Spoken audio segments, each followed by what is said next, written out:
Avval xabar qilganimizdek, ayni kunlarda viloyatimizning barcha shahar va tumanlarida zamonaviy huquq-tartibot maskanlari foydalanishga topshirilmoqda. Bugun ana shunday shodiyona Qo'shtepa tumanining Qiyiqi mahallasida ham bo'lib o'tdi. Ushbu mahallada yangi mikrohudud tashkil qilinib, huquq-tartibot maskani ish boshladi. Ochilish marosimida viloyat Ichki ishlar boshqarmasi boshlig'i, tuman ichki ishlar bo'limi shaxsiy tarkibi, soha faxriylari, tuman faollari va mahalla yetiligi a'zolari ishtirok etishdi. Tadbirda qayd etilganidek, mahalla huquq-tartibot maskani Qiyiqi, G'ishmon, Sohibkor, Soybo'yi hamda namuna mahallalarga xizmat ko'rsatishni boshladi. Endilikda jinoyatchilikni jilovlash va mahallalarda xavfsiz muhitni yaratishda yangicha yondashuv asosida ish olib boriladi.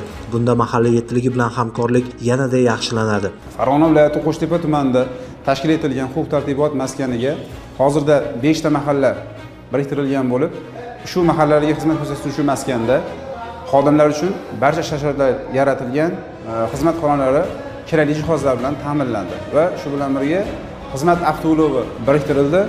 Ushbu yaratilgan sharoitlardan foydalangan holda kelgusida xizmatni tashkillab, rahbariyat ishonchini oqlashga harakat qilamiz. Hududni raqamlashtirish, xavfsiz ko'cha va xavfsiz yo'laklar tashkil etish borasidagi ishlar ham e'tibordan chetda qolayotgani yo'q. Oldin qiynalardik, hozirgi kunda hech qanday muammo bo'lmayapti. Shunday uchastka nozirlarimiz yonimizda muammolarni mana shu yerga olib kelib, ular bilan suhbatlashib, muammolarimiz yechilyapti.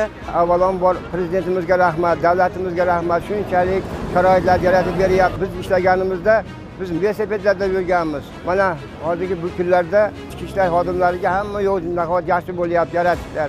Biz davrimizda bunaqalar bo'lmagan edi. Biz ham tek turmaymiz. Birga bo'lib yordam qilamiz maskanlarga. Tadbir davomida huquq-tartibot maskaniga yangi xizmat avtomashinasi hamda xodimlarga zamonaviy kompyuterlar taqdim etilgani ham quvonarli voqea bo'ldi. Viloyat Ichki ishlar boshqarmasi rahbariyati hamda soha faxriylari yangi maskanda yaratilgan shart-sharoitlarni ko'zdan kechirib, shaxsiy tarkibni el-yurt osoyishtaligi yo'lidagi xizmatlariga omad va zafarlar tiladilar. Bu kabi tadbirlar joylarda davom etmoqda.